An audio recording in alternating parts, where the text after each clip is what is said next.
嗨，大家好，我是丹尼老师。这个频道主要是想推广电子科技，帮助更多无论是在学、就业、本科、非本科，从生活应用的角度，借由创造各种有趣的电子作品，从中说明原理，培养正确的观念，毫无压力的享受其中乐趣，让孩童发掘兴趣，大人培养乐趣。想要了解更多，可以参考影片下方的介绍。新年到了，大家是不是都过得很开心呢？说到过年，一定会想到的是什么东西？团圆饭、红包、赌博还是打麻将？哇，光想到就超爽。其中呢，每年都不缺席的，那一定就是各式各样、各种绵绵不绝的鞭炮声，吵得你整晚睡不着，逼着你一定要醒着打麻将守岁，打到天亮。不过呢，大家有没有这种经验？可能正当你专心做一件事情的时候，突然就无预警的来一群鞭炮声，爆下一波。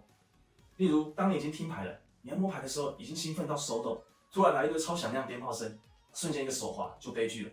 最气的是被吓就算了，旁边人看到你被吓，还会嘲笑你，根本是双重羞辱。老师呢看到很多人这样子，那我想说用非常简单的电子科技，用一些基本的原理，我们就可以手做出一个电子道具。这个东西它可以放在任何一个角落，以其人之道还其人之身，不能只有被吓。如果对这方面有兴趣的，都可以来试试看。这边不会讲一些难懂的原理，老师的理念是有兴趣就先动手做做看，如果觉得有趣，再来搞懂更深入的部分。需要的材料都可以在网络上或是电料行找得到，个人是推荐网络上找，因为很方便又很便宜。我们会需要的模组有录音模组、红外线感应模组、电源模组、线材、喇叭，会使用到工具、9伏电源、焊枪、包装的材料。至于包装的部分呢，大家其实可以发挥创意，看你们觉得要怎么做比较好看。老师这边我是用亚克力组成一个小喇叭，将红外线感应器跟各模组贴在上面，就大功告成。这边是我们的接线图，电源统一都用5伏跟 D， 小心电源这边不要接反哦，接反了会把模组给弄坏掉。要注意的是，电源模组的种类很多，那你买任何一种其实都是可以的，只要是它塞得下你的装置里面。那只要唯一要注意的是，就是它的输入电源一定要比5伏来得高，通常我们看到就是9伏或是12伏。那后面的输出电源记得都要接5伏。那另外2个的接线呢，除了5伏跟 D 以外，红外线感应模组的 out， 那就是它讯号的输出端可以直接接到我们录音模组的 play 1。那 play 1这个东西就是，你只要有讯号一给它，它就会播放一次的录音。我们接着看人体感应红外线模组。那这个东西就是可以感应人体所发出来的红外线。那当人体靠近它之后呢，它就会发出一个讯号。那可以看到我们这边的接线其实只有3个，一个是5伏，一个是 D， 那中间就是感应讯号输出。另外一边有2个旋钮，这2个旋钮分别有不同的功能。那可以看到右边这张图，左边这个旋钮它是做延时调整。那什么是延时调整呢？那就是说当这个 sensor 这个感应器一旦感应到人体，那它会自动延时一段时间。这段时间呢，就算不管你人体是离开或是靠近的，它都不会反应，它都会一直认为你人体是在。这个有点像是我们进到一个厕所，它如果是自动感应开关，那你离开之后呢，它不会马上的把灯关掉，它会过一段时间才把灯关掉。那这个的原因就是因为它怕，我们人进进出出的时候，那个灯会开开关关，那基本上是不会这样做设计的。所以这边旋钮你可以自己做调整，你可以希望它延时的时间最短可以到5秒，最多可以到300秒，这都是给你们可以自己去做实验做微调的。那右边这个叫灵敏度调整，这个东西它其实就是可以感应人体跟它的距离。那最短的话约是3公尺，最远约是7公尺。那这个可以看你放置的位置而决定。那通常因为我们这个喇叭它的功率不是很大，所以我们会把它转到那有可能在这3公尺左右。好，再来就是我们的录音模组。录音模组它看起来很复杂，那其实接线上也很简单，因为我们用到的功能其实不多。那接线的部分除了5伏跟 D 以外，另外一个就是使用 Play 1的触发模式。那什么是 Play 1呢？ Play 1就是它按一次，它会播放整段的录音。那像我手边这个录音模组，它一次就是录10秒钟，然后播放就是播放10秒钟。那如果你用 Play L 这个点动模式的话，就是你要长压着，你压多久它就播多久。例如你压2秒，它就只会播2秒。那另外一边它还有附麦克风，所以当你在录音的时候，你要记得把声音靠近麦克风，那它的收音效果才会比较好。那个喇叭的接线部分呢，还有2个接头，那它一个是没有放大的，一个是有放大的。那所以如果你想要比较大的声音的话，你就要接上有放大的这个接头。中间还有一个旋钮，这个东西可以用一致起子来调整音量，所以到时候你们可以玩玩看，将这个音量做小做大。你在做实验的时候，你可以把音量变小，真的要去吓人的时候呢，你再把音量转到最大。那记得这个录音录音的时候要压住。首先我们来看电源模组，这个电源模组呢，它可以提供我们所需要的电源。我这边会使用到的是9伏的电源，那它只要直接接上去就会有电。接上去之后呢，这开关压下去，这灯亮了，它代表有电就是过去了，你这边就会有电源可以使用。那第二个我们要测的就是这个录音模组。那这个东西呢，它的操作非常简单，我们只需要拿电源线，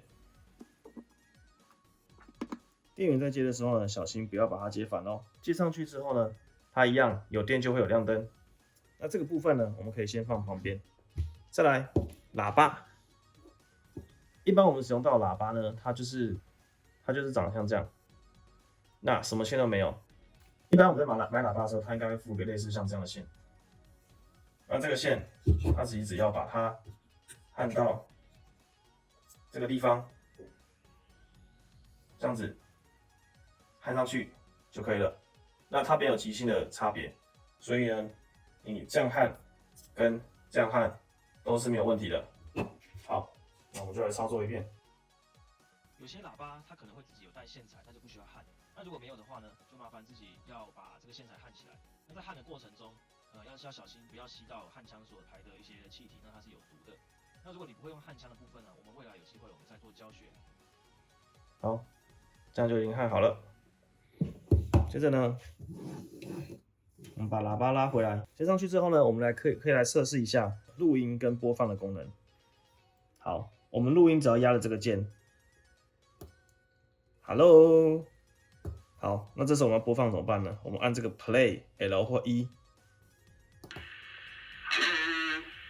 好，那这代表我们已经可以顺利的让声音录到这个模组里面，然后又可以透过喇叭把声音放出来。再来，我们只是把我们要的鞭炮声呢录到这个模组里面，然后再用喇叭把它放出来。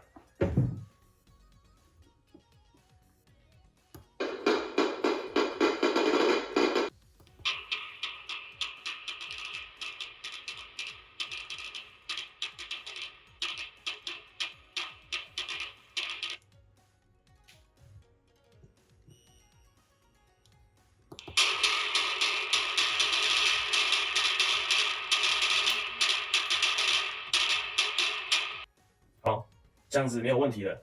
我们已经顺利的把鞭炮声录到我们的录音模组，然后它可以借由播放，把这个鞭炮声透过喇叭播放出来。再来，我们就是要进入到我们的主角啦。我们要怎么样感应人体呢？就是透过这一个红外线感应模组。那这个接线也非常简单，它只有3根线。那我们就照着我们接线的图，我们来把这个接上去。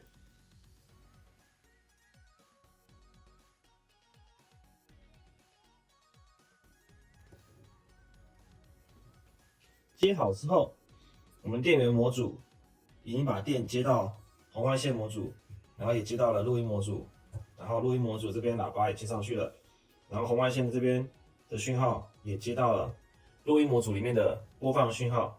好，那这样大功告成了，那我们就来测试一下。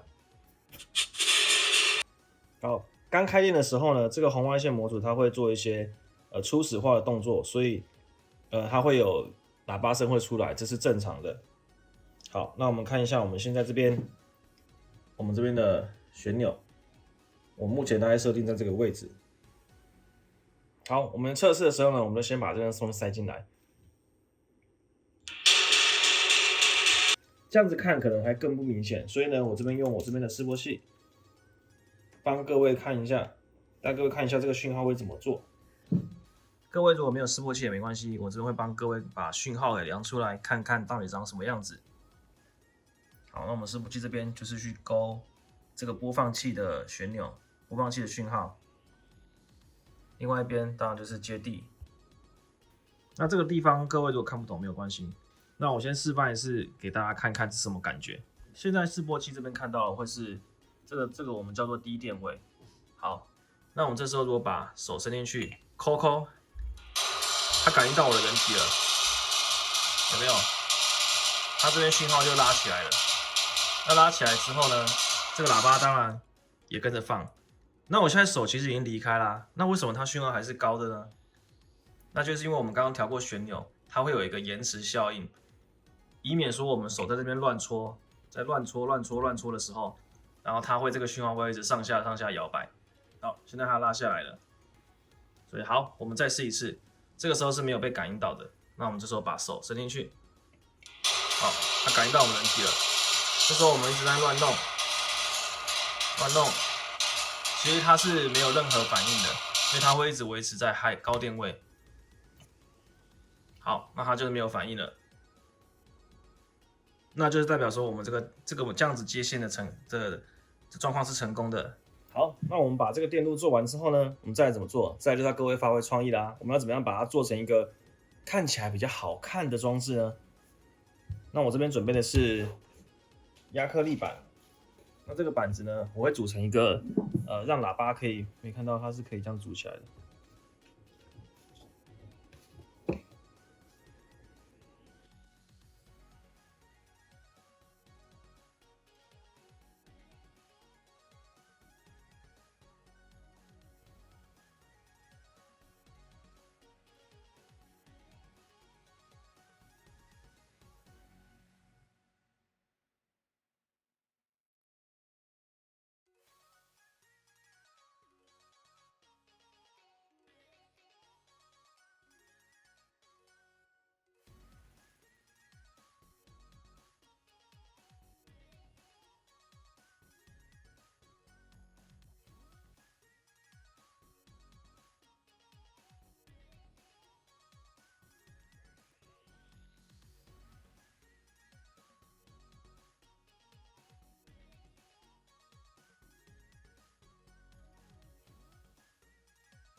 另外一题的是，这边其实也可以使用电池搭应对应的电源模组，那它就可以变成一个充电型随身携带的小玩意，那就可以放在各种奇奇怪怪的地方，比较弹性一点。不过今天没有特别讲解，未来有机会再做介绍吧。今天提到各种模组，这边其实还没有很详细的将各个模组的原理做介绍，未来将会逐一专门讲解，也会提供更多有趣、简单又好做的小玩意。如果喜欢我的频道，欢迎按赞加订阅。这个东西如果过完年后用不到，是不是就变垃圾了呢？其实不会，它其实可以把它改成一般喇叭或者是蓝牙喇叭。这个东西未来有机会再分享给各位，欢迎各位回去试做看看，尽情发挥你的创意。哦，有吓到吗？吓到啊！很大声吗？很大声啊！爽啦！拜。